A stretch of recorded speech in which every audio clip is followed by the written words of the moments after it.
Doctor Joaquín, buenas Qué tardes. gusto, qué Por gusto acá ver. para escuchar su exposición. Oh, muchas gracias. Gracias por esa deferencia.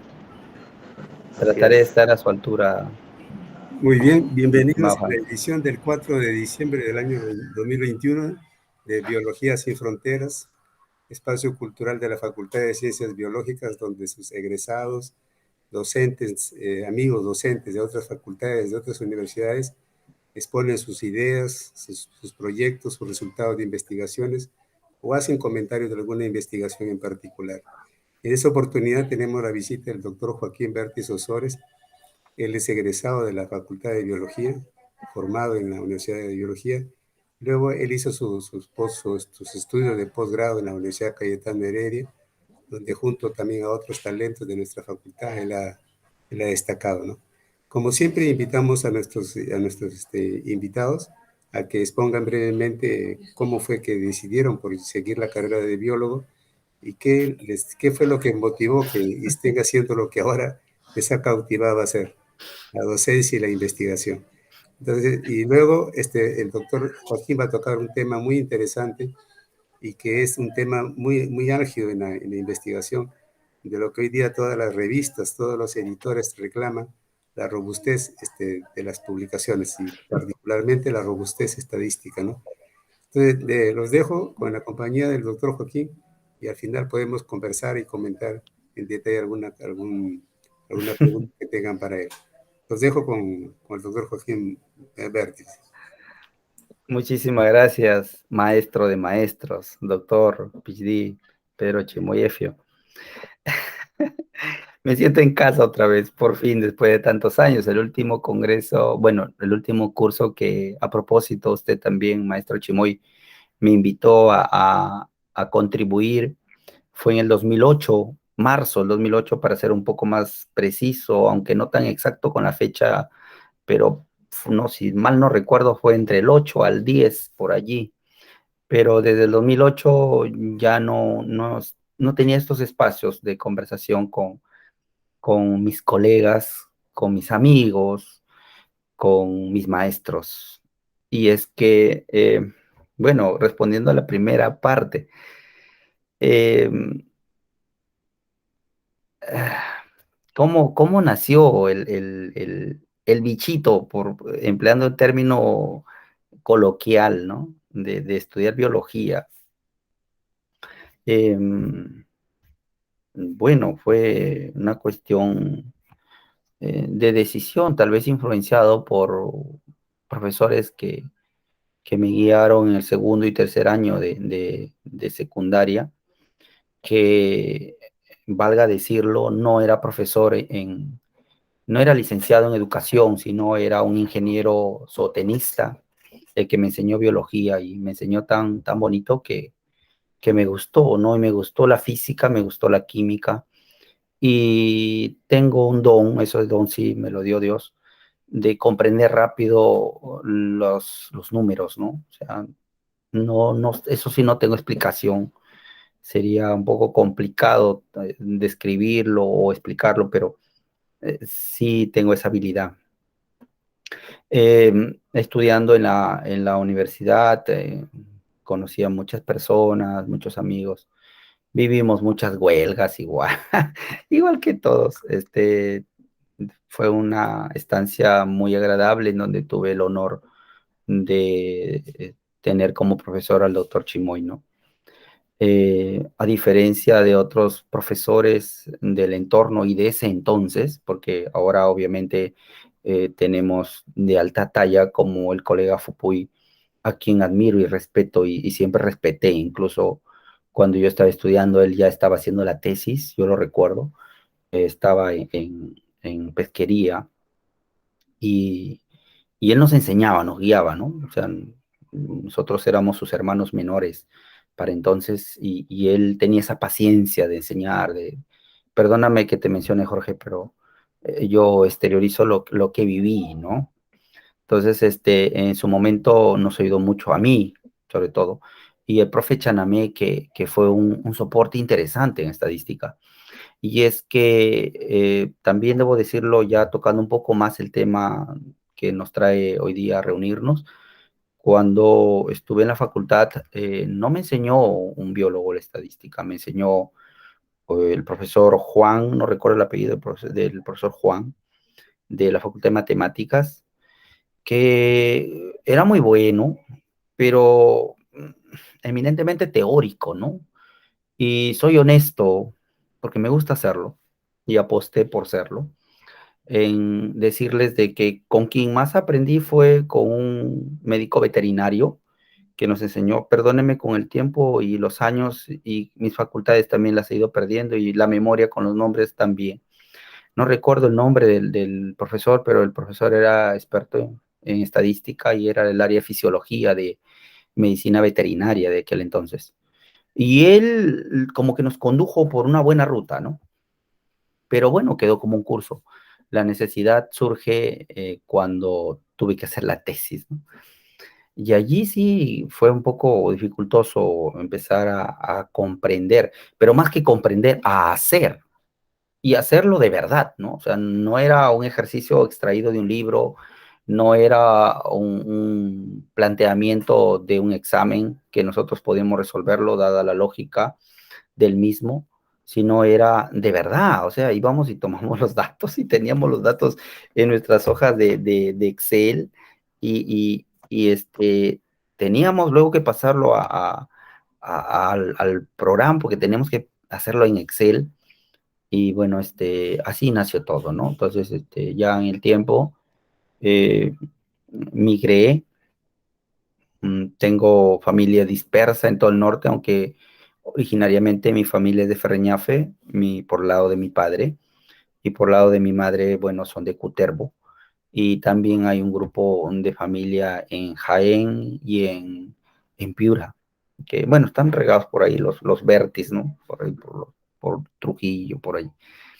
Y bueno, luego de eso migré, ya, bueno, no se compromete, asume responsabilidades y asume porque uno quiere asumirlas, ¿no? Por el ejemplo que vimos en nuestros maestros, por el ejemplo que tuvimos en nuestras familias y porque, como una vez me dijo el maestro Chimoy, ¿no? Hombre es hombre y tiene que afrontar lo que dice y lo que hace. Y efectivamente, ya luego, bueno, fui a trabajar en la selva un tiempo, trabajé unos 7 años y medio, 7 años, 8 meses exactamente en una universidad nacional, en donde tuve el privilegio también de ganar una plaza.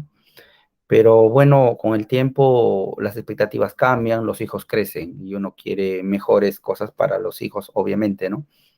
Y ya migré acá a Lima, en donde ya estoy.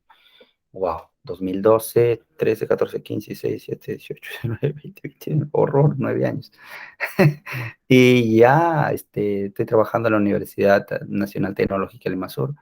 También, como decía, soy profesor en la Facultad de Enfermería de Cayetano, en donde tuve el gusto de hacer un posgrado, conocer a gente muy, muy interesante y sobre todo recordar un poco el impulso que el maestro Chimoy nos dio cuando estábamos, digo, en términos de código, porque esa es la palabra que usamos nosotros, aunque aquí usan base, ¿ah? O sea, las universidades aquí usan el término base, en nosotros llamamos código allá. Y entonces, recordar un poco eso, el impulso que nos dio para hacer investigación, para publicar, para hacer, aunque sean cosas pequeñas, pero redactarlas. Y viví el tiempo en que el maestro Chimoy justo se iba a hacer un doctorado a la Universidad de Sao Paulo y vi de cerca todo el desarrollo, ¿no? Eso me inspiró mucho a continuar profesionalizándome, a continuar en esta brega, en esta lucha y a no escatimar esfuerzos para superarme, ¿no? Y superarme a mí mismo creo que es la labor más difícil y no superarse en términos cognitivos o en términos oh, cuánto sabe, ¿no? Sino superarse también como persona, como ser humano, que es lo que finalmente define al ser, ¿no? Eso es, maestro, en la primera parte. Creo que he respondido las expectativas, espero estar a la altura de todos ustedes. Para mí es un enorme agrado reencontrarme con gente que quiero mucho y lo digo sin pelos en la lengua, quiero mucho. mi facultad, en donde yo voy hoy día, por ejemplo, antes de unirme a ustedes, he tenido el gusto por una invitación de expresa de ser panelista en el congreso en un congreso de tecnologías que ha habido en investigación en tecnologías que está todavía en curso en la San Marcos. Y siempre antepongo el nombre de mi universidad, ¿no? Soy biólogo, microbiólogo, egresado de la Universidad Nacional Pedro Ruiz Gallo, con mucho orgullo. Y orgullo porque amo a la universidad. Estoy muy satisfecho con mi formación básica, con mis maestros y sobre todo con mis amigos y colegas, ¿no?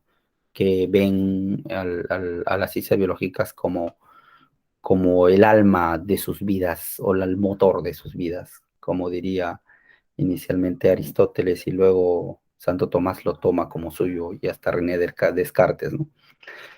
Eso es en la primera parte, es un gusto encontrarme y quisiera ya avanzar, maestro Chimoy, si me permite, porque ya no sé qué más agregar. Desde luego, Joaquín, tú, creo que has hecho una declaración pública de lo que es el sentimiento de los egresados y particularmente yo no soy de la Pedro como estudiante, tú sabes, soy samarquino, ¿no? Pero siempre me identifico con la Pedro y en este momento que la Pedro atraviesa un momento difícil, creo que escuchar de un egresado tan competente como tú las palabras que has expresado, en realidad da mucho aliento para seguir luchando por el licenciamiento de nuestra universidad. Adelante, Joaquín. Cuando tú creas Sí, conveniente, puedes ir a arrancar tu tema. gracias. Aunque no sé, Luis Ricardo creo que quería participar, he visto su manito levantada. Doctor, el saludo cordial. Una consulta, ¿no? Antes de interrumpir su disertación. Por el año 2000, 2001, 2002 más o menos, en ese trayecto, ¿usted no fue profesor del colegio San Luis Gonzaga Fe y Alegría número 22 Jaén, enseñando el curso STA? ¿O fue un hermano Sí, suyo? sí, apoyé, reemplacé a una profesora, en realidad fue circunstancial, mire, Ricardo, porque justo había terminado la universidad y todavía no tenía el título, estaba en esos trances. Y fui a casa porque mi papá trabajó en ese colegio y bueno, mi familia ya se afincó allí desde ¿qué año? Desde 1990 sí, no, 87. Desde 1987 mi familia migró para allá. Yo fui relativamente ya grandecito. Y bueno, sí, fui a casa de mis padres y mientras estuve allá se suscitó que reemplazaría a una profesora, no recuerdo el apellido de la profesora, por 3 meses tuve el gusto de compartir aula con unos niños, bueno, niños entonces, y yo muy joven aún, ¿no? Tenía cuánto, 22 años por allí. No es como ahora que ya estoy 40. Y sí, un gusto compartir hace ya más de 20 años, más o ¿No, menos. no se llamaba la profesora Socorro Troyes, hermano de Luciano Troyes? Ajá, sí, la profesora Claro, Socorro Troyes, sí. claro, Estuve usted, 3 meses, reemplacé a la profesora, luego me retiré porque, bueno, obviamente era una cuestión circunstancial. Luego trabajé en la Universidad Nacional de Cajamarca un tiempo también y de allí ya migré a trabajar en otro sitio. ¿Por qué la pregunta? No entiendo el vínculo. Doctor, lo decía como corolario porque yo he sido su alumno. Yo recuerdo que usted, aparte de enseñarnos CTA, llevaba sus tizas antialérgicas, porque comentaba que no podía dibujar las pinturas de la célula y todo lo demás con cualquier tipo de tiza. Recuerdo también que nos revisaba el cuaderno en el caso de ortografía.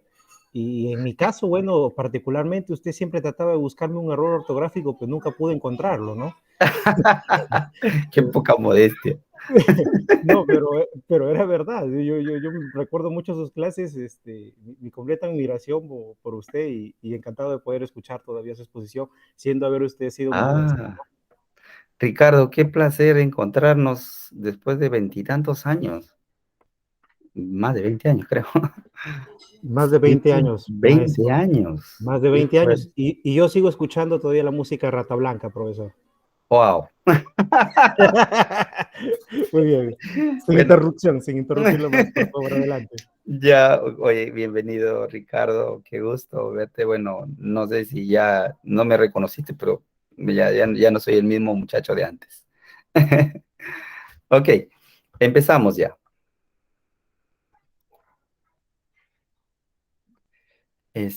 Voy a compartir mi pantalla. Me indican, por favor, si pueden visualizarla. Conforme, se visualiza. Ah, no, ahorita ya dejaste de compartir.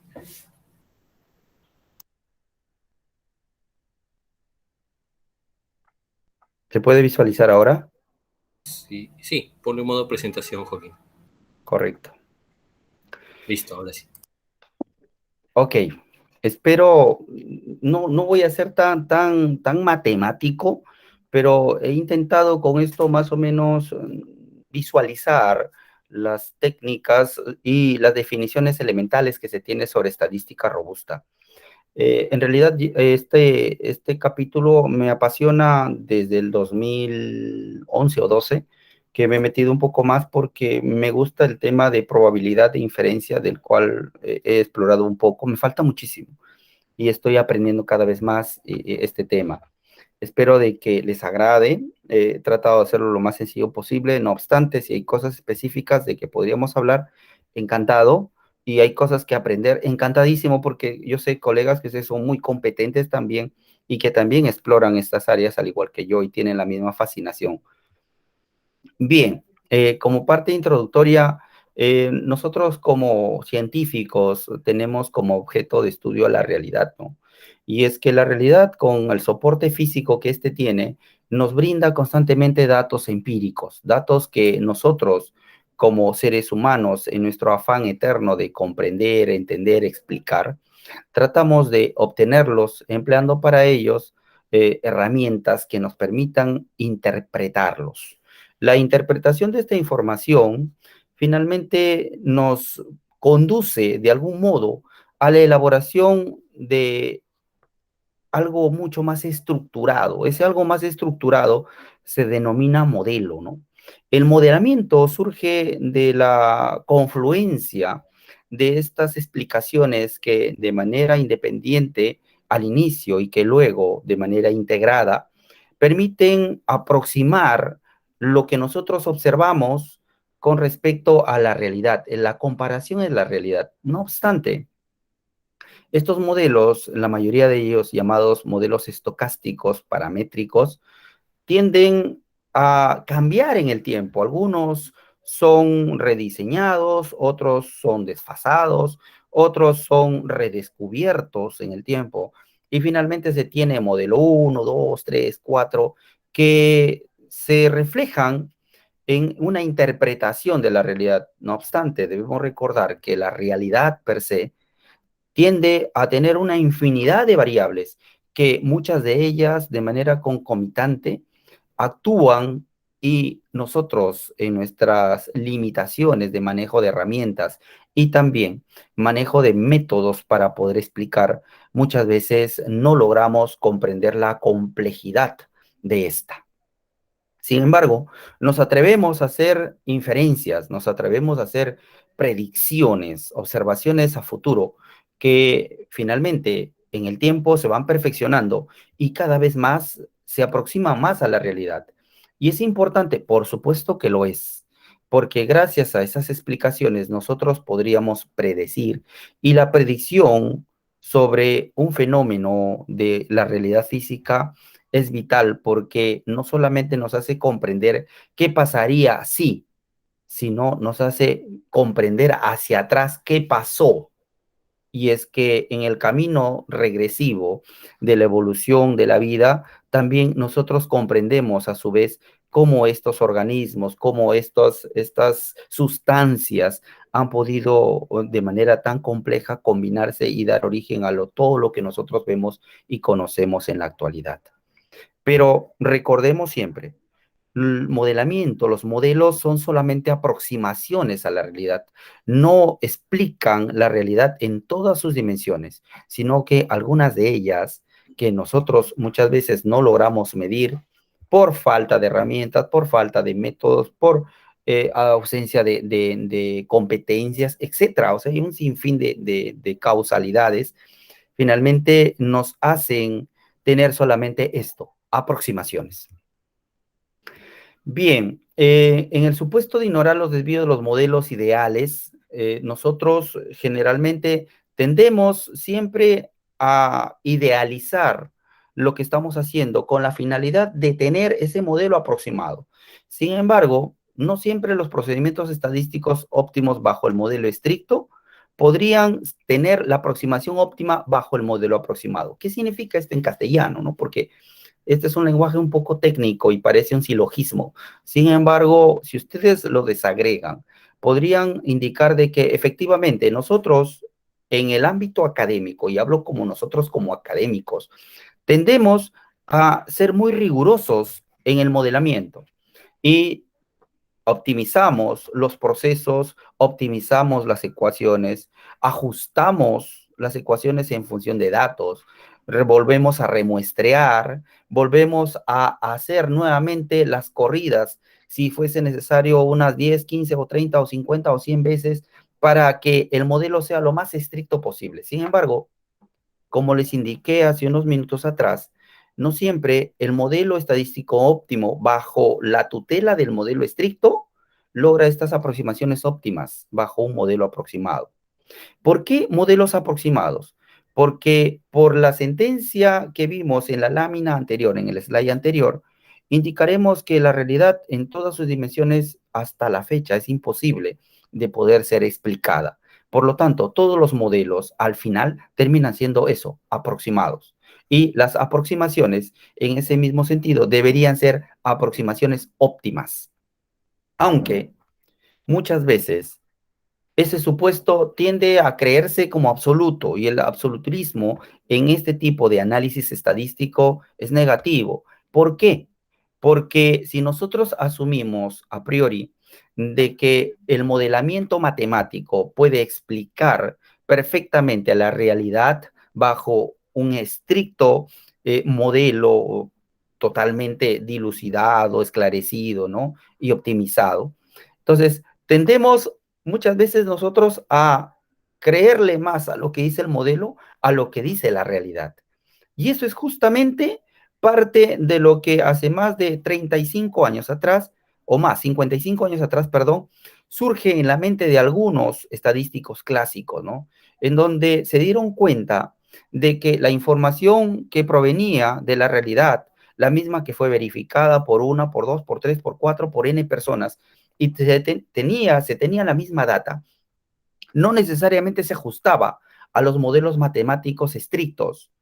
Entonces se dijo, ¿no? ¿Es que la realidad está loca o el modelo está mal planteado? Entonces, en esa disyuntiva hubo gente, académicos, que se orientaron a endiosar los modelos estadísticos, pero hubo otra gente un poco más sensata desde mi punto de vista que señaló, dijo, no, lo que está mal son los modelos y la matemática. Lo que está bien es la naturaleza porque es tal como es y nosotros no podemos cambiarla. Tenemos que volver a repensar los modelos que hemos ahora optimizado para volver a obtener nuevos modelos.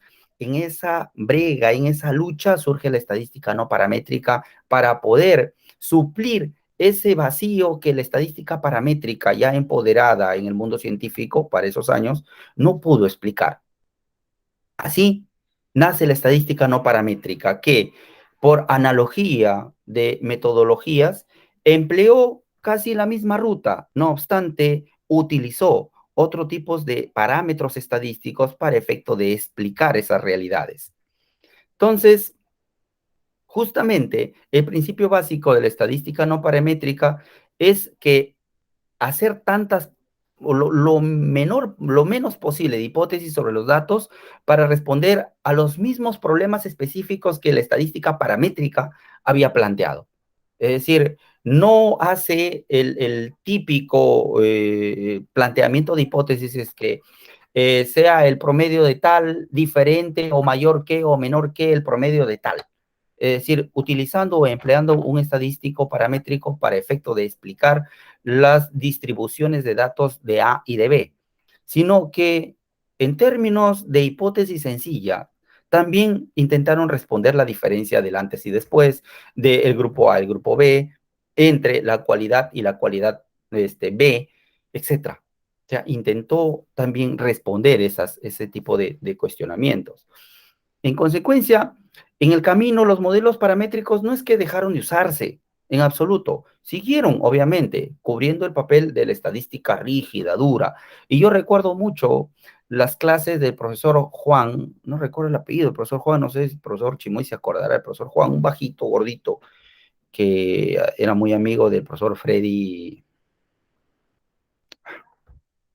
no recuerdo el nombre, el apellido del profesor Freddy, un matemático.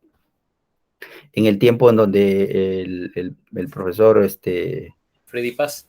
Freddy Paz, eran muy amigos, el profesor Juan Moreno, un de bigotes. Sí, bajito, moreno, ¿no? Juan Moreno, Sí, Juan Moreno. como se está grabando la clase, no puedo decir cómo le decían, pero tenía un apelativo, bueno, que era común en la universidad. Pero él, por ejemplo, nos decía, ¿no? Nosotros preguntábamos para entonces y le decíamos, profesor, ¿qué pasa si, por ejemplo, nuestros datos no cumplen el supuesto de normalidad de datos? No, decía él, tienen que revisar sus datos, tienen que rehacer sus cálculos, tienen que volver a tomar sus datos de campo, tienen que verificar que sus instrumentos estén bien calibrados, tienen que hacer esto. O sea, la culpa no era del modelo, la culpa era de que nosotros cometíamos errores en la toma de datos. Entonces, ese tipo de pensamiento en donde los modelos paramétricos eran el top de la estadística y obviamente nadie tocaba los modelos paramétricos porque eran los modelos de entonces, es que dio lugar a que dos grupos de académicos en esos años se puedan separar, ¿no? Sin que uno sea mejor que el otro, solamente se entendió para entonces como un complemento entre lo que hacía la estadística no paramétrica y lo que hace y seguiría haciendo la estadística de los modelos paramétricos, ¿no es cierto? Entonces, esas dos cualidades en donde se cubren dos espacios diferentes, finalmente constituyeron la materia prima de la teoría de la estadística robusta. Entonces, ¿qué es la estadística robusta? ¿No? Para ir definiendo ya. Esta emplea modelos paramétricos con los cuales se construyen procedimientos que no dependen fundamentalmente de las hipótesis inherentes a ellos. En pocas palabras, emplea modelos paramétricos, pero la inferencia realizada por un entorno de modelo asumido. ¿Qué? Dice usted, ¿no? ¿Qué?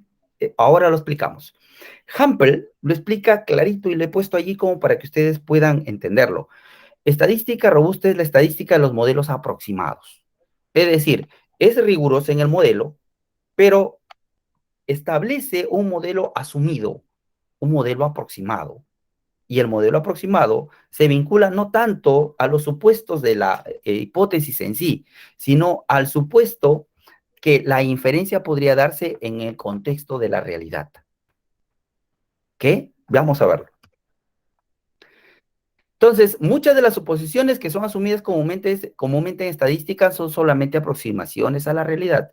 Ya hemos dicho de que los modelamientos, si bien, o los modelos, para hablar con propiedad, los modelos, si bien explican gran parte de lo que nosotros podríamos asumir como real, sin embargo, esto en el fondo se transforma en una aproximación de la realidad, debido a la gran complejidad que la realidad tiene y a la limitación que tiene el ser humano en tanto en herramientas y manejo de metodologías para poder explicarla. Entonces, el problema de la estadística paramétrica justamente consistía en que deduce procedimientos que son óptimos solamente bajo modelos paramétricos exactos, en donde la distribución de datos tiene que cumplir A, la distribución de datos tiene que cumplir el supuesto B y tiene que cumplir el supuesto C. Si no cumplen estos supuestos, entonces el análisis no es robusto, o en castellano, en términos de ellos, no es consistente, porque en teoría no explican a la realidad como ellos quisieran que se explicase. Entonces, miren ustedes acá que si bien es cierto, la estadística paramétrica tenía estas limitaciones, la estadística no paramétrica tampoco se ocupaba específicamente de poder explicar si es que los modelos son válidos de manera estricta o de manera aproximada. Porque si bien para los investigadores actualmente optan por el reemplazo de la prueba estadística paramétrica por una no paramétrica cuando se incumple algún supuesto que la estadística paramétrica exige, si bien es fácil hacer la equivalencia, no nos ponemos a pensar en la razón del por qué uno migra. Y la razón del por qué uno migra no está en el cambio de metodología para poder explicar o dar un resultado final, sino se basa sobre todo en el tipo de datos que yo tengo y la naturaleza de los mismos, que es obviamente reflejo de la realidad. Entonces, el objeto de estudio de la estadística robusta no se basa en las metodologías que independientemente podrían ser, valga el momento de decirlo, y las circunstancias en que se den, ser equivalentes una de la otra, sino que se ubica en el conjunto de datos que son motivos de esa disyuntiva. Es decir, si yo tengo unos datos que incumplen un supuesto, no puedo emplear esta prueba. Y si no empleo esta prueba, entonces pruebo con la otra prueba que sí podría responder en teoría. Pero no he llegado a explicar el fondo del asunto, en por qué los datos tienen ese comportamiento. Y para hacerlo, es que finalmente la estadística robusta trata de optimizar la data con la finalidad de que sin quitar sustantivamente la cantidad de datos originales, podríamos tener tal vez una información lo más real posible para que en base a eso tengamos mejor y mayor aproximación a la realidad. De eso se trata este asunto de la estadística robusta. Haciendo una breve reseña, bueno, esto no es nuevo, ¿no? Ya Fisher establece los famosos modelos de estimadores M, ¿no? O el famoso coeficiente de máxima verosimilitud, y que es rebatido por otro investigador casi de su época, que fue Eddington, del 1914, ¿no? En donde se cruzaron, estuve leyendo un poco más a partir de esta exposición, porque esta parte sí he tenido que leerla, es que ellos dos tenían dos posiciones distintas, ¿no? Y es que la posición de Fisher era a la optimización de los datos, mientras que los datos en función del promedio, en función de la dispersión, mientras que Eddington estaba en función del promedio. Entonces, finalmente, miren las posiciones que nacieron, y no estamos hablando de hace 20 años, ¿eh? Estamos hablando de 1914, es decir, ya a inicios del siglo anterior. Había esas discusiones académicas en donde, ¿qué es mejor? ¿El promedio, la media como medida de tendencia central? ¿O la varianza o la desviación estándar como medida de dispersión de datos para efectos de inferir cuál podría ser el comportamiento y cuál podría ser la mejor explicación de los mismos? Entonces, en esa lucha se ensartó Fisher y Eddington en esos años. Huber definitivamente es el cerebro de la estadística robusta, ¿no? Porque desde su comienzo investigador muy talentoso, muy bueno, un matemático austroalemán que revolucionó el modo de ver el contexto de la optimización de los datos. Y Huber justamente diseña esta famosa estimación robusta llamada Minimax, del cual ahora, a partir del Minimax, se obtienen los famosos estimadores M, o los estimadores de Minimax, del cual hoy día vamos a hablar un poco de ellos. Y es que, además de Huber, posteriormente también debemos señalar que han habido aportes muy interesantes, sobre todo de Cox, a partir de 2005. A propósito, tengo ese libro y lo tengo en español, lo tengo en físico, lamentablemente, que es brillante el libro, en el sentido de que no solamente hace una revolución en la adopción de los preceptos que Huber desde la década de los 60 establece como parte de los estimadores M, y que ahora justamente son el soporte de localización para efectos de proyecciones en Big Data. O sea, los estimadores M de Hubert se siguen utilizando, ¿no? Y cada vez son, hasta ahora la tendencia hacia eso apunta, a dejar de lado un poco los estadísticos descriptivos clásicos y a optar por la optimización de los datos, o lo que llaman en Machine Learning como el entrenamiento previo de datos, ¿no? Posteriormente, Hamper, en el 78, ya toma los preceptos de los conceptos de Hubert y establece la famosa curva de influencia para determinar la optimización, la mejor optimización de los datos, y de los cuales se desprenden muchos de los métodos actualmente para identificar valores atípicos, para poder optimizar valores ausentes, para poder optimizar kurtosis, asimetría, etcétera. Una serie de procedimientos estadísticos que actualmente se usan y que los softwares que nosotros usamos, que estamos dentro del mundo de la investigación o el mundo de la estadística, también lo brindan dentro de su paquete.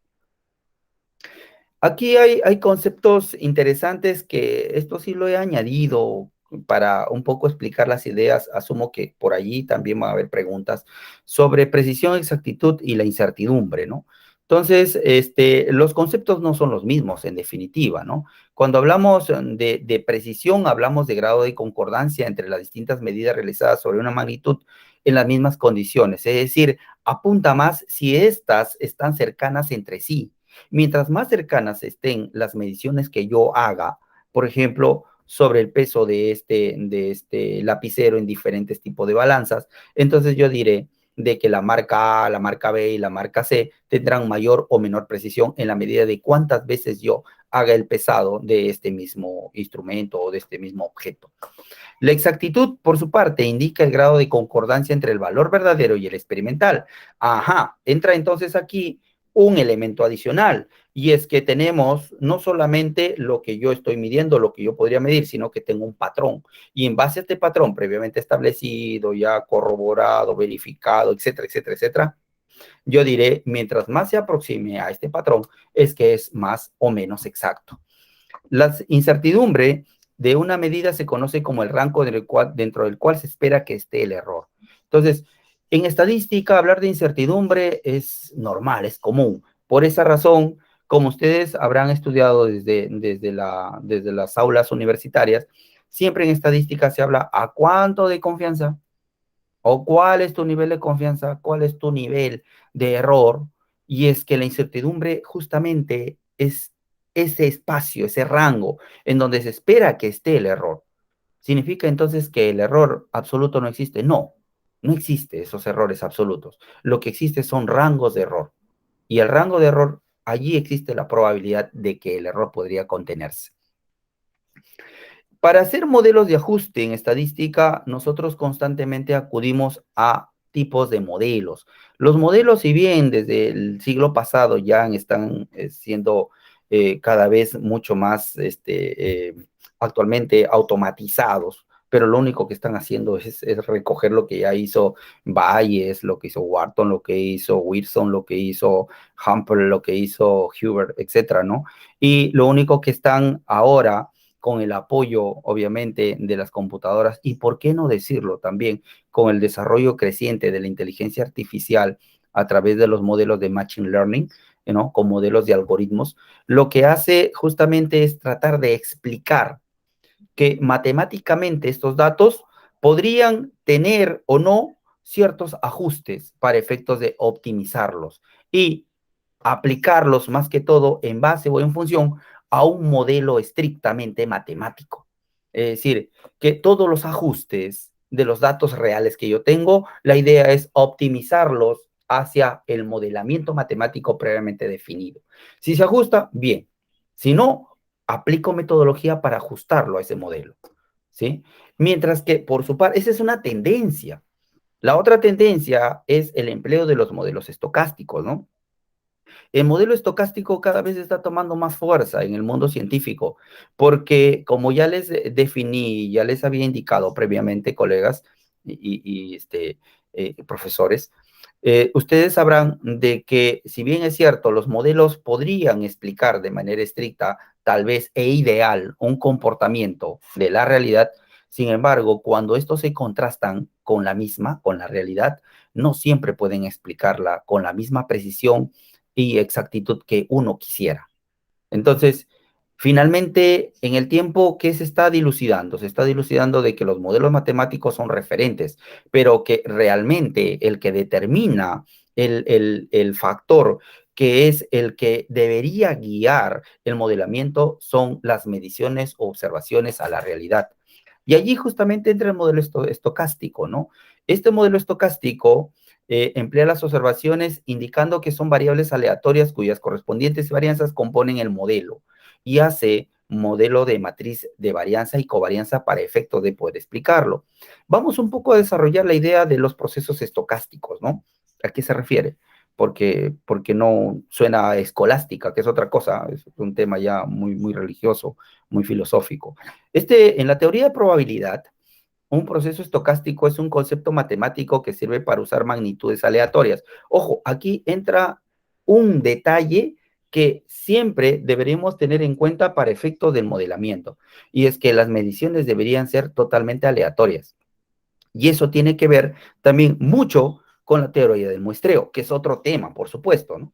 Pero que, sin embargo, si es que nosotros previamente no hemos definido bien, acorde con los preceptos o conceptos que nos indique la teoría del muestreo, de dónde vamos a extraer la información, de qué unidades de análisis, qué características tienen estos y bajo qué supuesto se da, es que nosotros sí tendríamos severos problemas. Y allí es un poco la reflexión, y lo digo entre paréntesis, para poder hacer un buen modelamiento, previamente yo tendría que tener un buen criterio de diseño muestral. Caso contrario, colegas, no vamos a tener lo que queremos y tendríamos que optar por el plan B. No emplear un modelo estocástico, sino adecuar este modelo al modelo matemático, ¿no? Que son muchas de las explicaciones que finalmente muchos investigadores en sus papers y en sus investigaciones también podrían optar.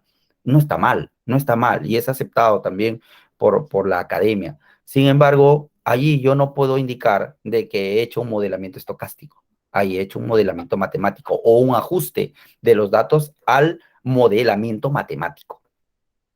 Muy bien.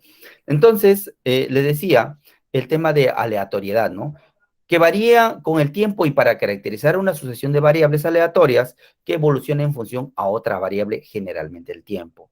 Ustedes conocen y saben que como magnitud física principal el tiempo constituye una medida que permite justamente o es el responsable de la variabilidad de las características que nosotros quisiéramos medir. Me explico. Con Jorge Fupuy nos conocemos desde 1990.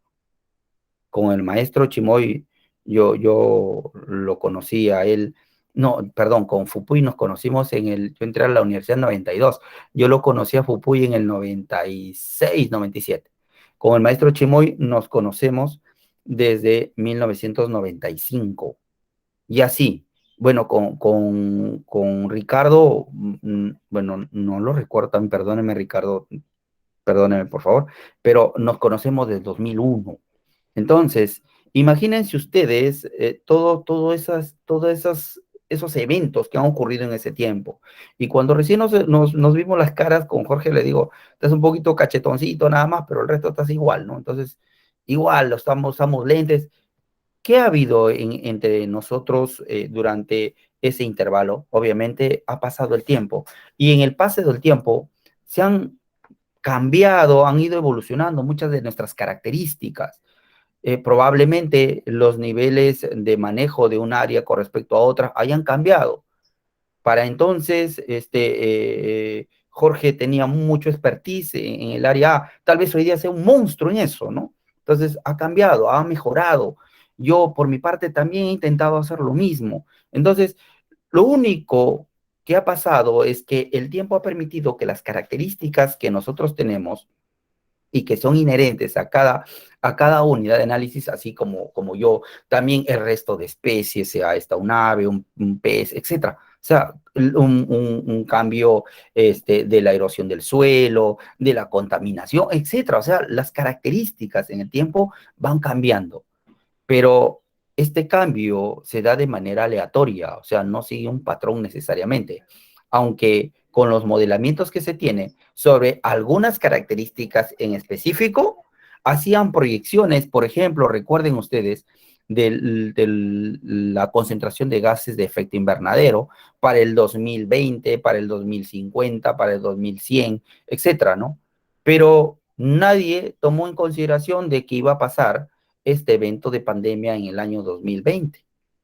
Entonces, las variables justamente están cambiando continuamente y lo único constante de manera lineal que sigue pasando es el tiempo y estas variables cambian de manera aleatoria en ese intervalo. Las series de tiempo, como ustedes recordarán, en la universidad, nos mostraban justamente esas variaciones. Y yo recuerdo mucho mis cursos de climatología o mis cursos también, por ejemplo, cuando hacíamos evaluación de la actividad de la cinética enzimática en el laboratorio con el doctor Pedro Chimoy, también teníamos nuestro timer, ¿no? A ver, vamos, ¿qué pasó? ¿Cómo va el sustrato? ¿Cómo va la enzima? ¿Cómo va la concentración de esto? ¿Cómo va la concentración del producto? A ver, hagan al espectrofotómetro la medición de A, la medición de B en el tiempo A, el tiempo B. Es decir, seguíamos una evolución. Esas variaciones finalmente, esas mediciones en el tiempo, se transforman en lo que nosotros denominaríamos como proceso estocástico, fundado obviamente en la probabilidad de cambio en el tiempo, pero tomado a partir de la realidad. Si bien ya la metodología actualmente, ¿no? La metodología para poder explicar este tipo de ajuste, porque se hacen ajustes de modelos, se tienen pues ya metodologías desarrolladas, ¿no? Dentro de ellos, si bien es cierto, el método de mínimos cuadrados, desde que se hizo popular a término en la segunda, a partir de la tercera ya fase del tercera mitad o la segunda mitad del siglo pasado, es que luego del ajuste que se tiene con mínimos cuadrados, muchas de las distribuciones de datos que inicialmente no mostraban esa optimización, actualmente sí, efectivamente se reajustan a curvas, se reajustan a modelos y cumplen los supuestos después de estos ajustes de mínimos cuadrados. Sin embargo, la medición de mínimos cuadrados aún tiene un defecto, y es que el mínimo cuadrado o las mediciones, perdón, voy a cambiar el foco porque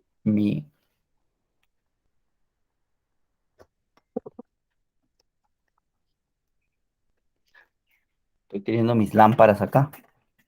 Comprenderán que este es un humilde estudio, no es como el de ustedes, ¿no? Que tienen presupuesto, ya, pues, no, es diferente, perdónenme la humildad. ¿La cámara está bien, colegas, maestro? Sí, bien enfocado, no te preocupes. Ya, sí, Está en el disculpen. set de Jaime Bailey, así que no No, le pues, vinieron. no es como la oficina del doctor Fupuy, ¿no? Que tiene pues hasta aire acondicionado, yo estoy acá transpirando. Ok, entonces decíamos de que estas metodologías, si bien es cierto, nos proveían a nosotros de ciertos ajustes, de cierta optimización, tenían un defecto. El defecto es que finalmente no podía explicar o no podía responder el por qué se tenía muchas veces datos que cumplían un supuesto diferente, es decir, que en el tiempo mostraban, tal vez, o en el tiempo no, incluso en la medición transversal que se le hacía, tenían distribuciones distintas, es decir, que tendría, para hacerlo un poco más práctico, si me permiten, es difícil a veces explicar esto con palabras. Si yo, por ejemplo, tenía un conjunto de datos, voy a hacer vamos a la antigua, ¿sí, colegas? Con pizarra, ¿no? Tenía un conjunto de datos, y este conjunto de datos, que podrían ser eventualmente tomados de diferentes unidades, en el conjunto tendían a agruparse de manera distinta, constituyendo hasta cierto punto el inicio de lo que podríamos decir multiplicidad de distribuciones, mínimos cuadrados no podía solucionar este problema. Y aquí, frente a esto, surge la teoría del clustering. Ahí está, por ejemplo, así, ¿no? Si tendíamos a esto. Entonces, no se observaba en absoluto una tendencia, a pesar que, en teoría, nosotros deberíamos cumplir ajustándonos a la típica o clásica distribución normal, deberíamos tener este tipo de distribución. Entonces, como no se cumplía este supuesto, lo que realmente se observaba aquí es que, voy a hacerlo otra vez, teníamos una tendencia distintiva en donde teníamos una meseta acá y teníamos otra meseta acá. Como si se tratase de dos distribuciones diferentes de datos, a pesar de que las unidades de análisis tenían las mismas características, a pesar que las unidades de análisis habían sido rigurosamente seleccionadas, habían sido sometidos al mismo proceso experimental, habíamos empleado los mismos instrumentos para hacer la toma de datos, hicimos los mismos procedimientos metodológicos para el procesamiento de datos, fue el mismo recolector de la muestra con un gran background y conocimiento de la temática para levantar datos de campo, etcétera. O sea, controlé supuestamente mis fuentes de error. Sin embargo, en la realidad, obtuve este tipo de comportamiento. Entonces, aquí no tiene explicación mínimos cuadrados. Lo que hace mínimos cuadrados finalmente es de trabajar con los residuos en función a las diferencias que tiene cada dato con respecto a su media elevadas al cuadrado. Y finalmente, en base a los residuos, en valor absoluto, establecía o rehacía la distribución y lo reordenaba, obviamente, en función a la distribución normal. Pero en la explicación de fondo, como volvemos a hacer, mínimos cuadrados optaba mucho más por ajustar los datos al modelamiento matemático, que ya dijimos tiene el defecto de ¿qué? De no tener una aproximación real, sino tener una aproximación ideal, porque lo que estoy haciendo es forzando hasta cierto punto, entre comillas, por supuesto, colegas, que los datos se ajusten a lo que yo tengo como modelo estricto, pero eso no es tan cierto. En consecuencia, me olvidé de cargar esa, sorry. A ver. Bueno, discúlpenme si se va la energía, ¿no? No es que no quiera verlos. En consecuencia, colegas, aquí mínimos cuadrados perdía efectividad. El test de Barda, ¿sí? O es el test de fiabilidad o data snooping, es una opción de los al mínimo cuadrado. ¿Y eso cuándo se da o cuándo se debería emplear? Cuando, por ejemplo, se tienen errores groseros en la observación. Es decir, si yo, por ejemplo, tomo como consideración el hecho de que en mi investigación, y lo admito, en mi investigación fuimos 5 investigadores, pero de los 5 investigadores solamente 3 fuimos a la capacitación para saber correctamente la técnica de toma de muestra. Y de esos 5, solamente 2 emplearon o hicieron la simulación en el día que tocó hacer la simulación. Y de esos 5, solamente 4, ¿sí? Fueron y efectivamente comprendieron los objetivos a la hora de hacer el procesamiento de la información. Imagínense cuántas fuentes de error tengo. Tengo 2, tengo 3, luego 4, es decir, finalmente, si yo hago una evaluación integral, todos, al menos, o al menos solamente uno, en términos reales, uno solamente sería el óptimo para tener la certeza de que va a ser una buena toma de datos. Los demás no. Entonces, allí yo tengo un error burdo, tengo un error sumamente grosero. ¿Por qué grosero? En términos, obviamente, de que esta persona o estas personas van a tener diferentes procedimientos, diferentes conductas frente a lo más importante que da inicio al tratamiento de data. Es la toma de datos, ¿sí? Cuando se tienen esos problemas, el test de Barda es una opción interesante para poder suplir el método de menos cuadrados. Pero en ambos casos, colegas, igual lo que se tiende más es a ajustar los datos al modelo matemático, no al revés. Y ese es el peor defecto que tiene. Bien, algunas medidas de robustez de los estimadores, colegas. A ver, ¿qué nos dice acá? Como ya manifesté, la peor influencia aproximada que se tiene en la contaminación de la data son los errores burdos, ¿no? Los errores groseros que se tienen. Ya hablamos que definitivamente nosotros no podríamos darnos el lujo, al nivel en que estamos, de tener ese tipo de errores. Por lo tanto, es imprescindible que los investigadores, los comprometidos con el procesamiento de los datos, los instrumentos que voy a emplear para efecto de hacer la toma de datos, la metodología o procedimiento o protocolo que yo tenga, los reactivos químicos que tenga para efectos de hacer el procesamiento de la información a través de los instrumentos de precisión, etcétera, deberían estar estandarizados. O sea, eso es lo primero que tengo que garantizar y tendría que asegurar. Garantizando eso, entonces yo sí tendría un poco más de garantía de que los datos que yo voy a tomar efectivamente reflejan lo que realmente existió o existe en la realidad al momento de la toma de datos.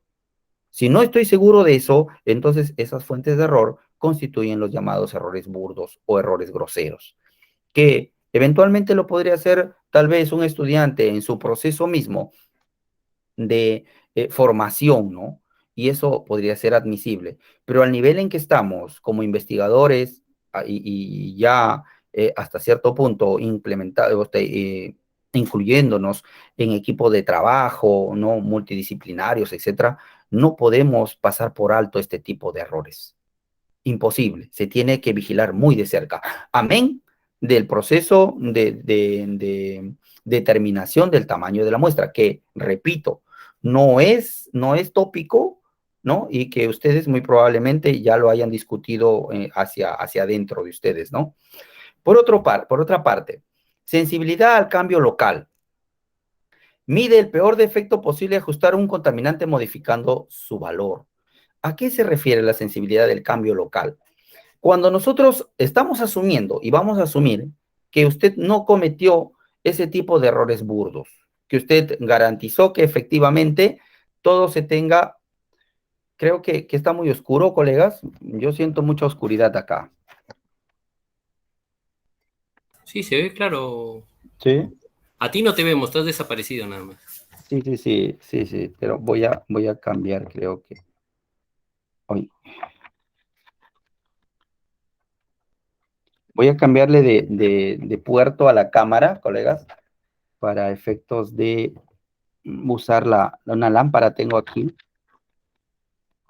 Que yo estoy en la... ¿Mejor? Tu cámara está apagada. Oh, perdón, sorry.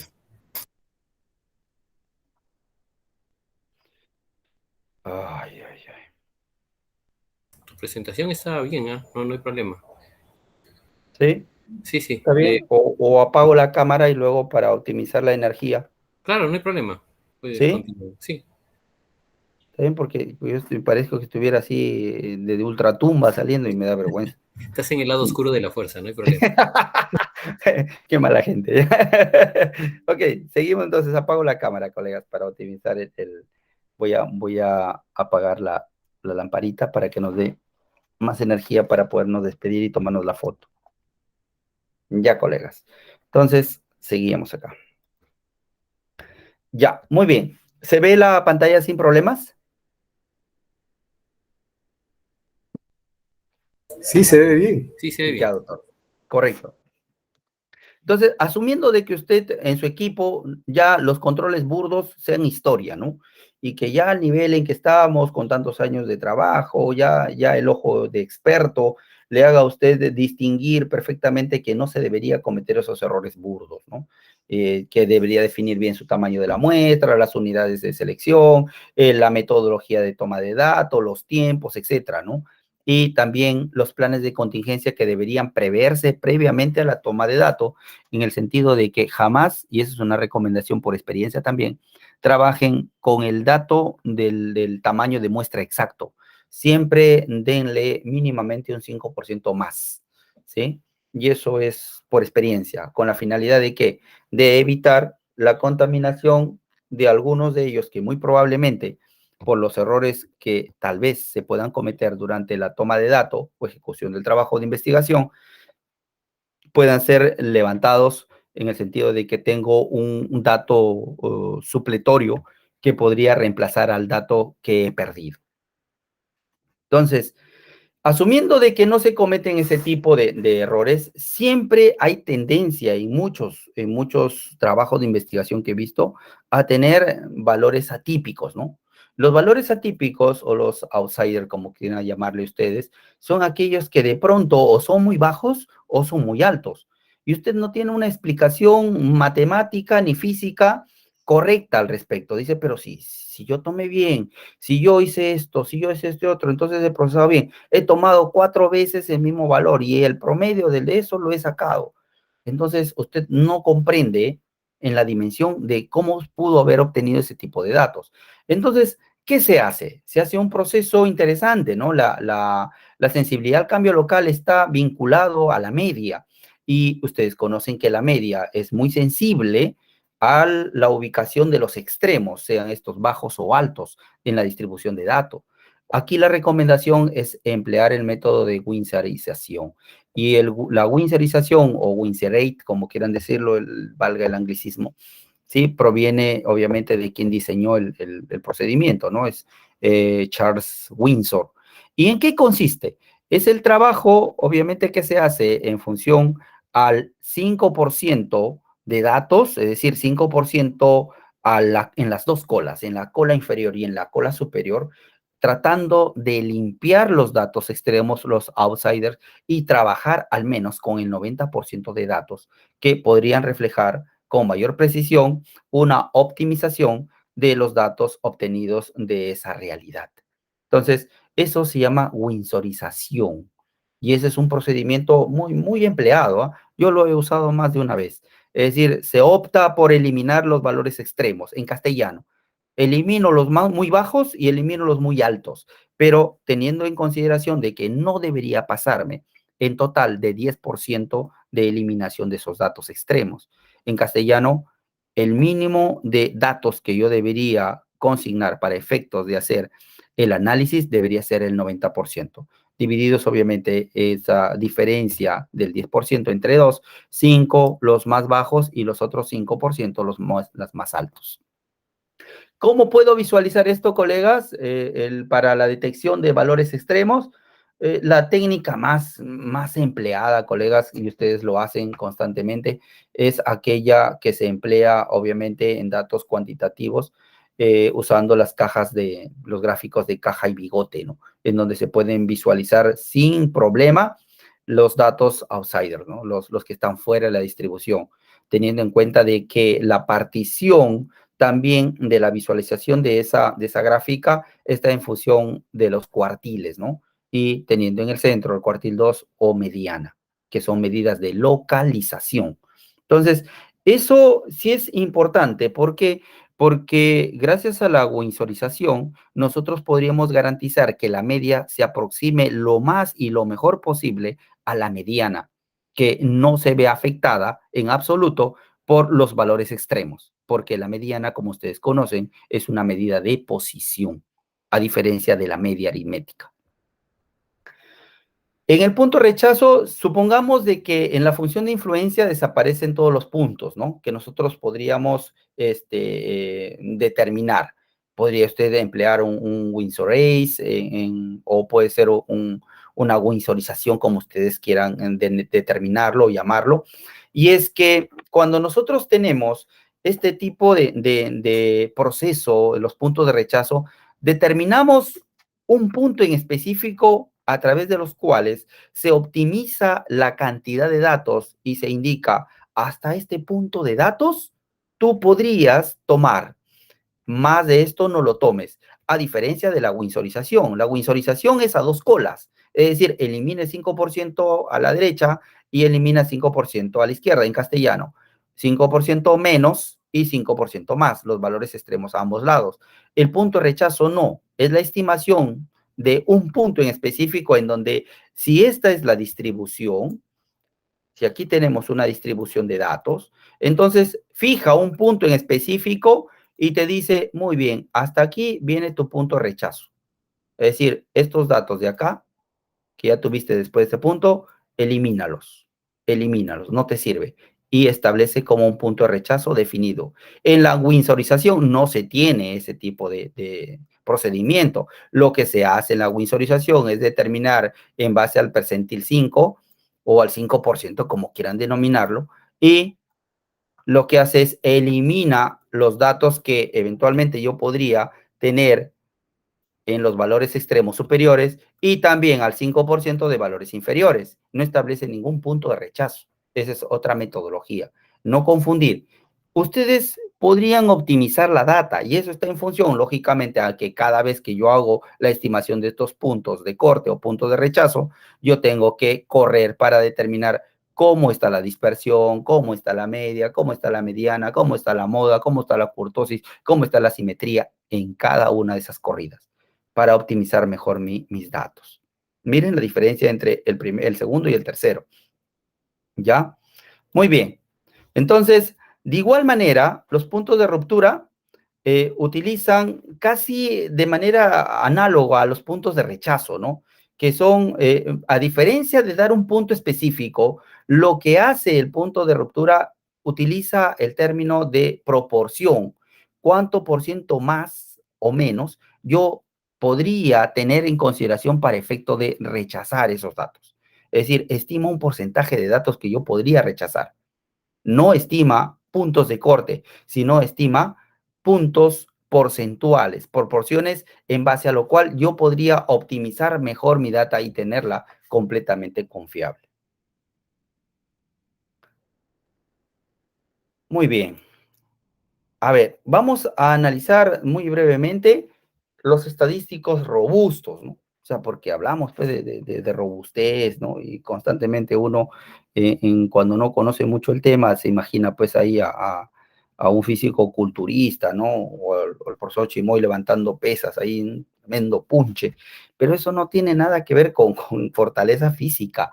Lo que tiene que ver mucho más, miren, colegas, profesor, es que lo que hace es optimizar la data para que esta data tenga una distribución de tal manera de que sin caer en el acoplamiento a un modelo matemático específico, pueda reflejar una tendencia de datos aceptable. Eso es lo que finalmente lo que se busca con estos estadísticos robustos. Así, hay metodologías de uso de estadísticos robustos para centralizar. Esto es muy empleado, yo lo empleo mucho, y créanme, lo uso bastante, incluso con la tesis de Hans, que tuve el gusto de acompañarlo, hicimos esta estimación, estimador M, y hemos empleado, creo que el estimador de Tukey, si es que la memoria no me falla. Entonces, lo que hace es que mediante las estimaciones de estos llamados estimadores M o M estimators, valga el anglicismo, disculpen el anglicismo, es que lo que se hace es buscar un punto tal que equivalga, obviamente, hacia la cercanía, la mayor cercanía entre la mediana y la media. Esos son los estimadores M. Bueno, hablar de mediana, ya no he querido hablar de mediana, sin embargo, voy a referirme muy brevemente, que eso es algo que nosotros hacemos frecuentemente, y es que cuando uno opta el cambio de técnica de análisis, y ya cuando hablo de técnica hablo de pruebas estadísticas paramétricas o no paramétricas, entonces lo que hace es cambiar el estadístico que finalmente resumiría la distribución de los datos. Y por excelencia, como ustedes conocen, la mediana es la medida que se usa para efectos de hacer ese tipo de cálculos, la mediana. ¿Por qué? La razón ya les expliqué. Porque la mediana no está influenciada por los valores absolutos extremos, sino que es una medida de posición e independientemente va a separar los datos en 50% a la izquierda y 50% hacia la derecha, sin influencia de ningún tipo de dato extremo. Esa es la técnica más habitual de centralización y esto lo emplea fundamentalmente la estadística no paramétrica. La media truncada ya hemos hablado, y esto es el resultado de la winsorización. Y los M-estimators o los estimadores M, estos estimadores M, que son sumamente potentes para utilizarlos, en la medida de que optimiza el punto medio entre la media y la mediana para efectos de poder comprender a los datos que podrían explicar mejor la distribución. ¿Sí? Entonces, hay estimadores M de Tukey, hay estimadores de Hubert, hay de Hampel, etc. La recomendación les he puesto en la parte final. Usar el estadístico o el M estimador de Hubert cuando la distribución se acerca a la normalidad. Es decir, si yo le hago la prueba de normalidad y este supuesto se incumple, pero está cerca, te lo ve, ¿no? Dice, ah, caracho, por poco y me sale. Entonces, yo le sugiero emplear un Hubert. Pero sí, y obviamente no hay muchos valores extremos, ¿no? En la gráfica de control, si es que lo puedo hacer, o en su defecto, en una gráfica sencilla de caja y bigote, yo me doy cuenta que no existen los valores extremos y todos los valores son comprendidos dentro de la distribución desde el mínimo al máximo, ¿no? Y explicados por sus estadísticos respectivos. Entonces, yo utilizo un Hubert. Pero, ¿qué pasa si eso no existe? Tengo casos atípicos. Entonces, si tengo casos atípicos y son fácilmente visualizables, yo recomendaría emplear estos estimadores, Tukey y Andrews, que son sumamente potentes. En un trabajo que también hemos tenido el gusto de compartir con el doctor Pedro, la sugerencia que le hice para efecto de tomar en cuenta como punto referencial para la clasificación de un grupo de datos, optimizando obviamente la distribución de los mismos, es que se empleó el tipo de estimador de Tukey. Creo que Tukey o Hubert, no recuerdo exactamente cuál de los dos usamos. Otro punto, eso es en función a la centralización, es decir, teniendo en cuenta de que el supuesto del teorema de límite central, por supuesto, ¿no? Que tiene sus defectos, obviamente, pero bueno, no es el momento para hablar de los defectos del teorema. Entonces, eso es en base al teorema del límite central en el cual se soporta la teoría, obviamente, de la distribución normal, ¿no? Pero en función, ahora, de la dispersión de datos, que tiene otro tipo de connotación, porque esto ya no es una medida de tendencia central, sino en su defecto lo que hace es medir cuán alejados están los datos con respecto a la media, pero con respecto a entre ellos también. Cuando yo trato de optimizar los datos, no empleo las medidas de parámetros estadísticos convencionales como la varianza o la desviación estándar, sino que optaría en el proceso de optimización el uso de los rangos intercuartílicos, que son equivalentes a los cuartiles respectivamente 2 y 3, no, perdón, 1 y 3, en el cual se comprende obviamente a la mediana en ese intervalo. Y lo bueno es de que en la comprensión de los rangos intercuartílicos no incluye el 25% de los extremos. Miren, 25% de datos no son optimizados acá.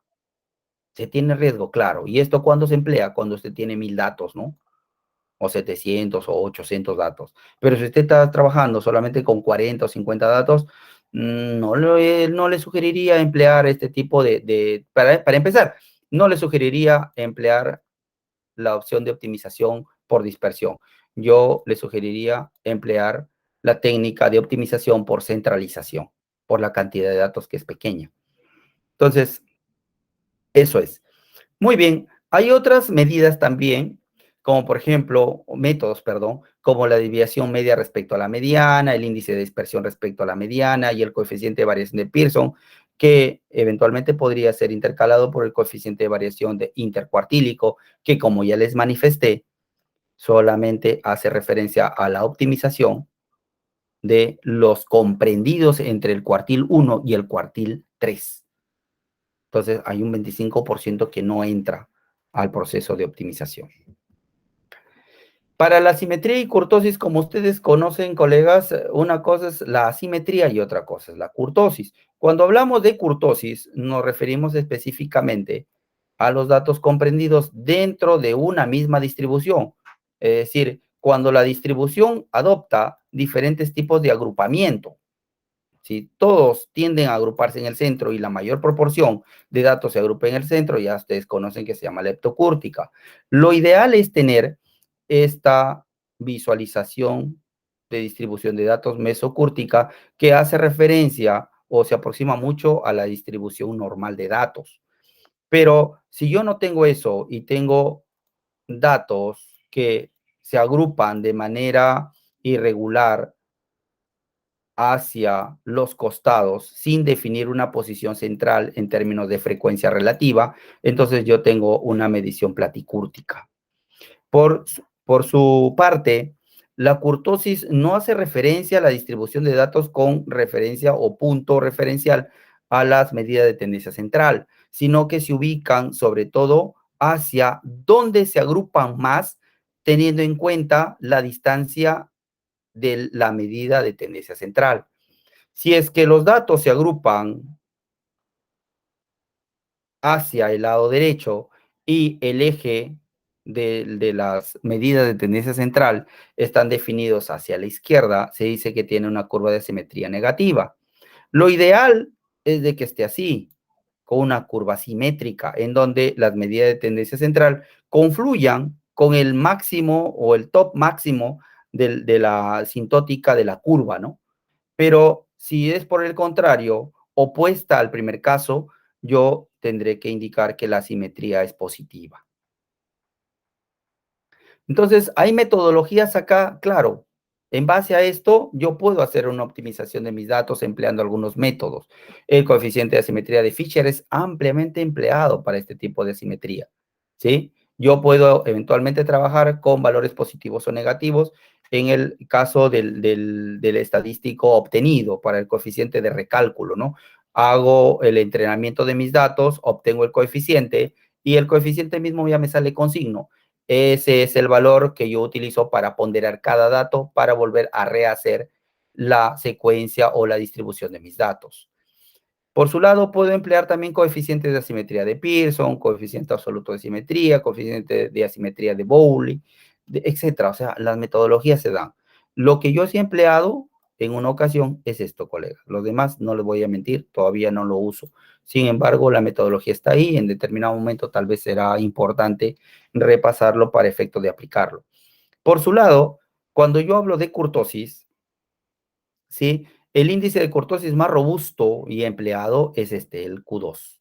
Es sumamente empleado. Esto sí lo he visto en muchos papers para efectos de optimizar mejor la distribución de los datos.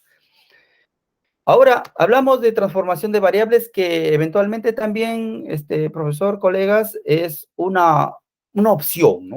O sea, con la finalidad de optimizar las distancias que yo podría tener entre datos, ¿no? Eliminando obviamente el tipo de sesgo y los elevados puntos de dispersión que tal vez en los datos originales yo podría obtener. Hay diferentes tipos y técnicas de transformación de datos. La transformación de datos, en esencia, no pretende cambiar la estructura original del dato. Lo único que hace es tratar de que matemáticamente estos presenten un mejor, como lo llaman en inglés, un mejor fitness, ¿no? Es decir, un mejor rendimiento en la fase ya luego de análisis. Las transformaciones lógicas, como ustedes, tal vez, esto es uno de los que más se emplea, ¿sí? Es muy útil también, y esto es una metodología que en 2 ocasiones la he visto aplicarlas, sobre todo cuando tiene demasiada cantidad de datos ausentes, ¿no? Y lo que hace ahí es reemplazar los datos reales y simplemente lo único que hace es señalar en datos nominales o categóricos presencia o ausencia del dato. Esto usualmente se emplea cuando se hacen trabajos también de biodiversidad, por ejemplo, ¿no? En donde el dato absoluto que yo tengo, por ejemplo, acá, los datos absolutos que yo podría tener, ¿sí? Imagínense de la especie A, la especie 1, la especie 2, ¿no? ¿Ya? La especie 3, si estoy haciendo el seguimiento, la especie 4, etcétera, en el hábitat 1, en el hábitat 2, en el hábitat 3, en el hábitat 4, etcétera, ¿no? Tal vez hacer una comparación entre hábitats para saber o calcular los índices de riqueza específica, relativa, etcétera, ¿no? Entonces, para obtener los famosos índices de diversidad o de riqueza, como ustedes recordarán, nosotros cuando hacemos el levantamiento de datos, ¿qué decimos? Decimos de que en la especie 1, en el hábitat 1, tenemos 12 individuos. En la especie 2 solamente vimos 3. En la especie 3 no vimos ninguno. En la especie 4 vimos 58. ¿No? Ya determiné más o menos mi especie dominante. Entonces, aquí, imagínense que yo tengo 0. Aquí yo tengo 87. Aquí tengo 5 y aquí tengo 12. Acá tengo, etcétera, ¿no? Entonces, yo tengo 125. Acá tengo 36. Acá tengo 12 y acá tengo 5.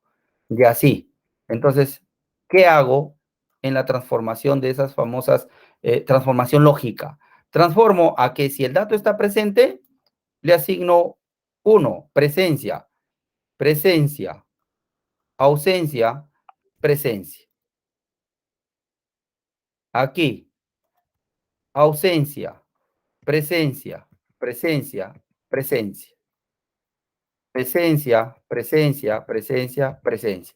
Y creo una variable nueva. A esto le llaman la variable ficticia o variable dummy. Entonces, cuando usted lo que hace es simplemente reemplazar, disculpen, voy a conectar la máquina.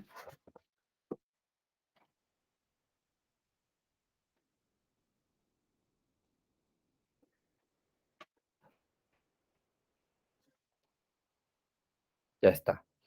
Reemplazar mediante transformación lógica los datos. Y esto alivia o no alivia el sentido de tener que lidiar con imagínense que acá hubiéramos tenido 1587. Imagínense ustedes cuánto sería la dispersión acá. Versus, miren, con la variable dummy, se reduce totalmente. Entonces, presencia, ausencia, presencia, ausencia. Es metodología, ¿no es cierto? Ya usted opte por ese tipo de metodología o no. Está acorde, obviamente, con la literatura y qué se debería hacer en estos casos, ¿no?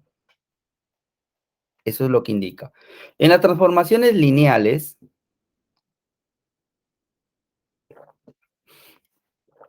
¿ya?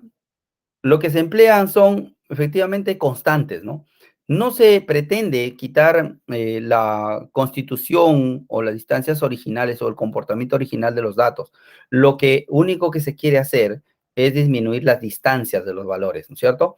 Es decir, busca en la medida de lo posible de que los datos no se vean como datos ínfimos. Por ejemplo, yo tengo datos de un proyecto que estamos trabajando con un grupo de colegas, en donde han hecho evaluaciones por espectrofotometría de masas, de la cuantificación. El colega trabaja en la uni, ¿sí? Y me dijo, ¿no? De que, mira, me dijo, el dato que yo tengo es 0.00000025. Entonces, ya, o lo pone como número, como notación científica, ¿no? 0.22, 0.0 tanto. Entonces, ¿qué hago? Hago una transformación acá porque definitivamente estos datos no me va a permitir a mí tener un buen comportamiento de la data, no es muy bajo. Entonces, lo que hago es lo multiplico por un factor y finalmente puedo trabajar con los datos de 25, 22, 21, 25 otra vez, etcétera, ¿no? Entonces, a eso se refiere este tipo de transformación, cuando tengo este tipo de datos. Las transformaciones algebraicas En su defecto, utilizan como tal raíces cuadradas, utilizan logaritmos, ¿no es cierto? Y esto me permite a mí reducir distancias entre los datos, ¿sí? Aquí lo que yo hago es, por ejemplo, lo que hicimos con un grupo de investigación de Cayetano, que están trabajando con evaluación de un biomarcador, ¿no? Que es afectado por concentraciones de humo en cocinas tradicionales en mujeres de Puno. Entonces, el colega, por ejemplo, me trajo datos, ¿no? De este tipo de bioindicador de rendimiento del músculo cardíaco. Han hecho un estudio una dosificación de ese biomarcador. Entonces, hay personas que se observan con este tipo de valor, de 258. De pronto, yo vi que había una señora que tuvo este valor. Hay otra señora que tuvo este valor. Hay otra señora que tuvo este otro valor. Hay otra señora que tuvo este valor. Hay otra señora que tuvo este valor. Y así. Entonces, imagínense ustedes obtener estadísticos descriptivos acá. Entonces, ¿qué técnica empleamos acá cuando las distancias son sumamente grandes? Lo que yo le recomendé es emplear la técnica del ajuste logarítmico, ¿no? Entonces, hicimos un ajuste logarítmico a todos y ahora miren ustedes la naturaleza de mis datos. Entonces, ¿cuánto me sale aquí la desviación estándar o la dispersión? Solamente por términos de desviación. ¿Y cuánto me sale acá? Pucha, la diferencia es enorme. ¿Cuánto me sale la media acá?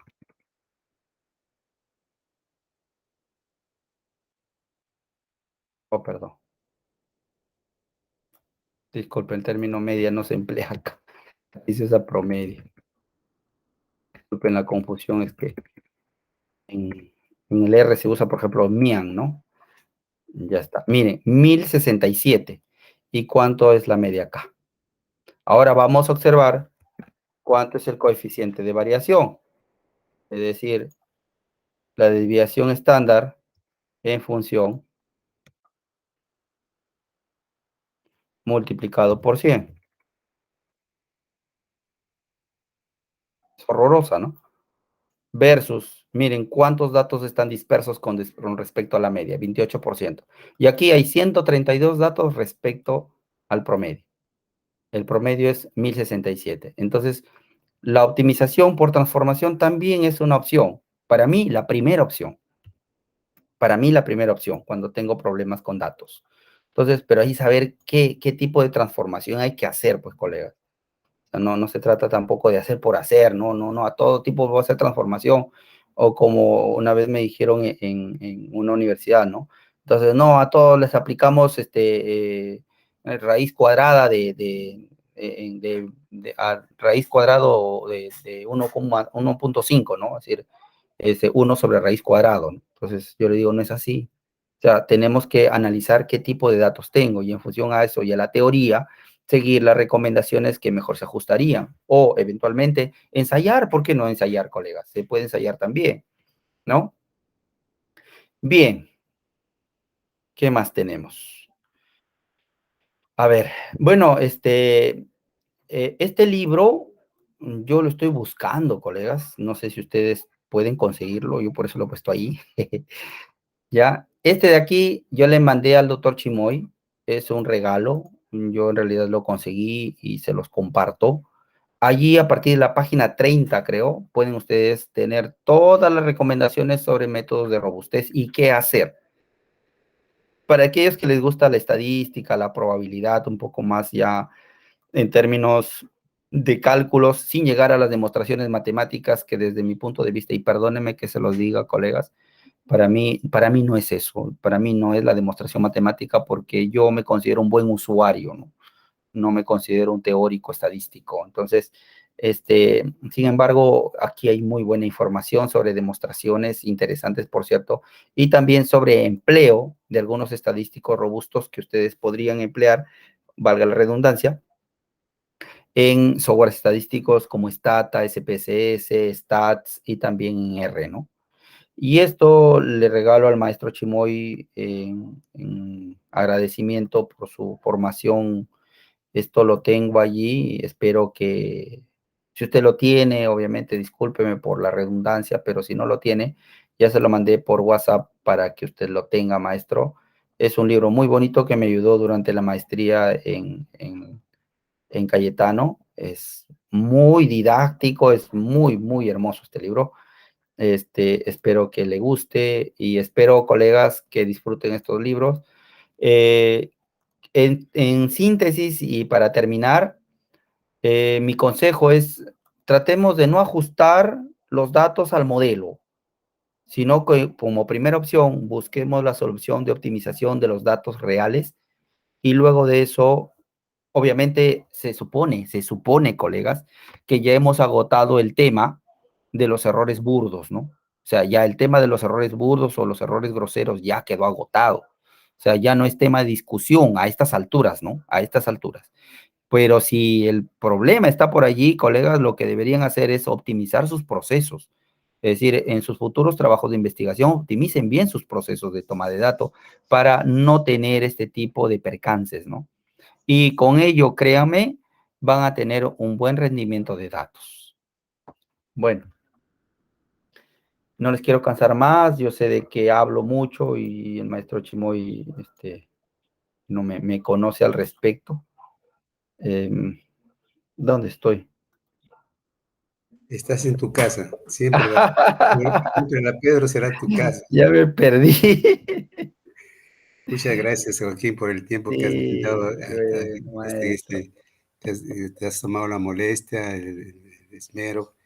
En nombre del señor decano de nuestra facultad, profesor magíster Jorge Luis Chanamé Céspedes, la gratitud, el agradecimiento por el apoyo brindado a la Pedro, a su comunidad científica, a sus estudiantes. Y siempre eres bienvenido, siempre bienvenido. Cuando quieras, puedes escoger un tema, de repente un artículo que quieras comentar, o de repente alguna revisión de actualización, de repente algún dato que quieras compartir. Siempre las puertas de Biología Sin Fronteras son bienvenidos. Dejamos aperturado para quienes quieran conversar, quienes quieran preguntarle a Joaquín. Y respecto a la literatura que ha compartido, los que quieren me lo pueden pedir y yo inmediatamente se los envío. Pueden continuar, pueden compartir con Joaquín preguntas, ¿no? También, disculpa Este es un diálogo más que tanto preguntas, porque asumo de que también el background de ustedes es grande, ¿no? Y yo siempre aprendo, así que con modestia siempre conversemos, ¿no? Porque de eso se trata, de compartir, ¿no? De compartir y mientras más cosas aprendamos, las fortalezas de nosotros se transformarán en fortalezas de nuestros amigos, ¿no? Y finalmente, siendo fuertes todos, creo que construimos la comunidad científica, que es lo que queremos en el país, ¿no? Bueno, estoy apto a... Yo sé que les he aburrido, discúlpenme por ser tan teórico. No es aburrido, Joaquín. Está muy buena la conversa. Sí, yo solo quería agregar un poco a lo que tú mencionabas y que lo has enfatizado muy bien en la parte de la metodología para obtener los datos, que es un aspecto muy importante, ¿no? Y sobre todo porque ahorita, bueno, con los chicos también vemos en la universidad que hay mucho sesgo al hecho de que ahora todo lo quieren medir solo con encuesta, con un cuestionario tipo encuesta. Uh-huh. ¿No? Entonces, eso también limita mucho en cuanto a la metodología y por el hecho de querer hacerlo fácil, complican las cosas para poder querer hacer una buena medición, ¿no? Entonces, ahí hay que también ir cambiando un poco ese esquema. Dices, vamos a hacer una investigación, ya. ¿Qué cuestionario aplico? ¿No? Así no era en nuestra época, Jorge. En nuestra época era ya, ¿y qué experimentación vas a hacer? Exactamente, pero ahora los chicos, no, voy a aplicar un cuestionario. Sí. Perdón, ¿y de dónde sacaste el cuestionario? ¿No? Y piensan que hacer cuestionario es sencillo. Pongo las preguntas y ya me responden. Pero eso también es toda una, vamos a decirle, una teoría. Una teoría, el poder preparar Una un teoría. cuestionario y pasa por todo un proceso bien tedioso también que muchas veces no lo conocemos. Pero sí, es muy importante esa parte de metodología de obtener los datos, porque con eso vamos eliminando lo que tú mencionabas, parte de los sesgos y de los errores que cometemos al momento de realizar Sí, definitivamente. Sí, ahí está, Ricardo está levantando la mano. Ricardo, dígame, ya lo veo, Ricardo. Ha cambiado un montón, no lo recuerdo. Ambos, maestro, ambos. Yo recuerdo mucho que siempre nos bromeamos entre todos los alumnos con el tema de la película de Titanic, ¿no? Cuando usted se peinaba como Jack, ¿no? Por favor, Ricardo, no hables las cosas de mi pasado salvaje, por favor. Ya le estás cambiando, ya no es Osorio, sino ahora ser cuando usaba el pelo largo, ¿no? Cuando usaba el pelo largo, queriendo cantar como el vocalista de Rata Blanca, ¿no?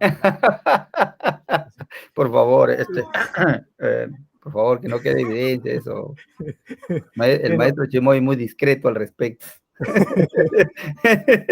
Mi maestro Chimoy, quien yo admiro mucho, también ha sido mi maestro y siempre el mejor de las consideraciones también. Doctor, sí, bueno, de lo dicho, ¿no? Con la conferencia magistral, para mí, yo sí he tenido la suerte de estar un poco enfocado al tema relacionado, porque mi tesis de pregrado, yo utilicé un modelamiento matemático que es el modelo empírico de Pellet para deshidratación en tomates, ¿no? De lo último que usted ha dicho, pues, usted trata y nos exhorta a no ajustar los datos al modelo, ¿no?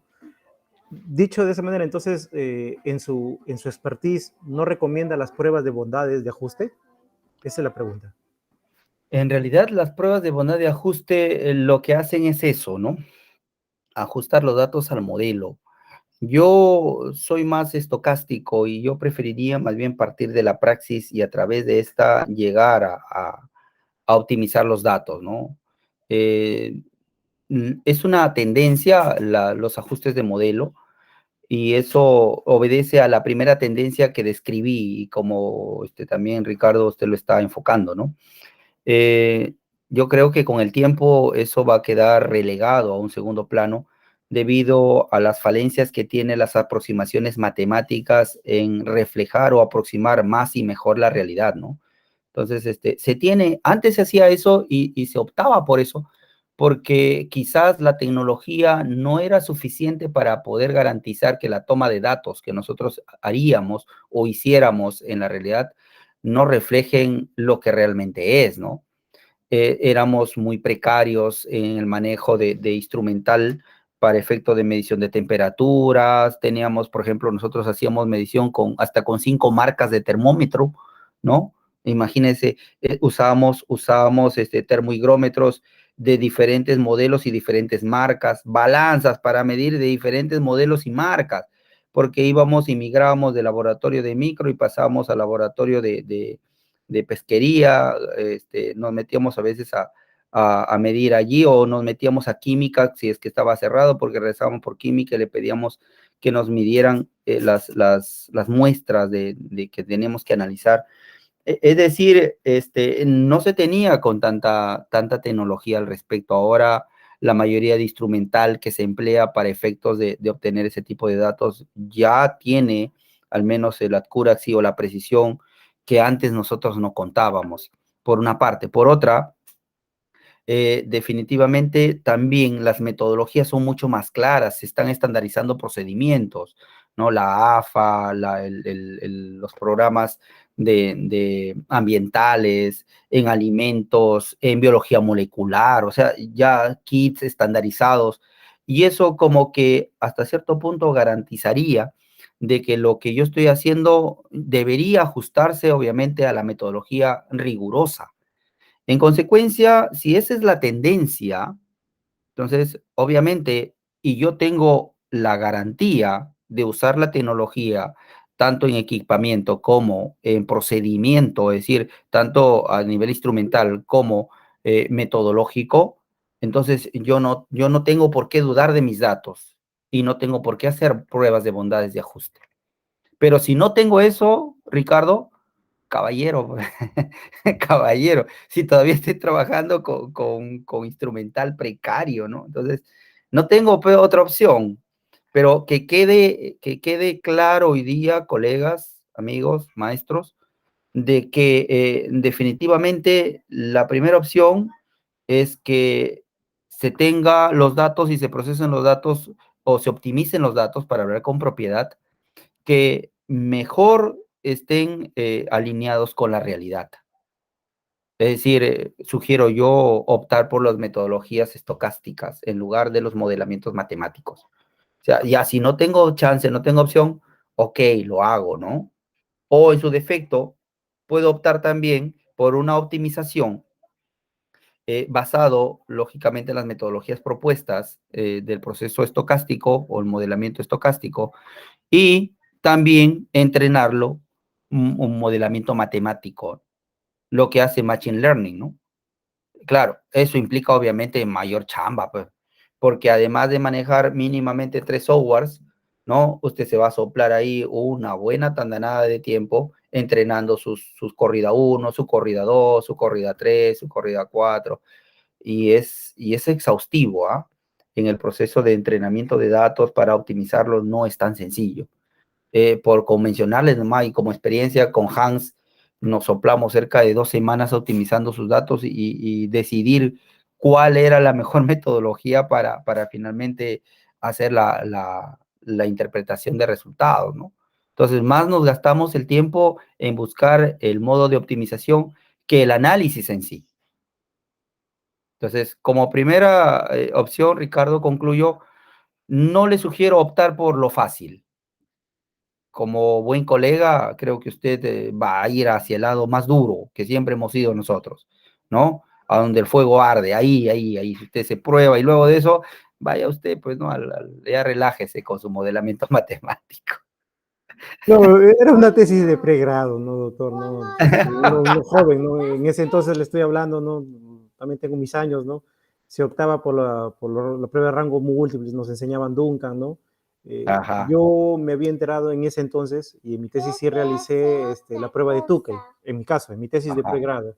Opté por eso, por el tema de la bibliografía, todo, pero no le había dado la importancia necesaria y jamás había escuchado sobre los modelos estocásticos, o sea, es nuevo para mí.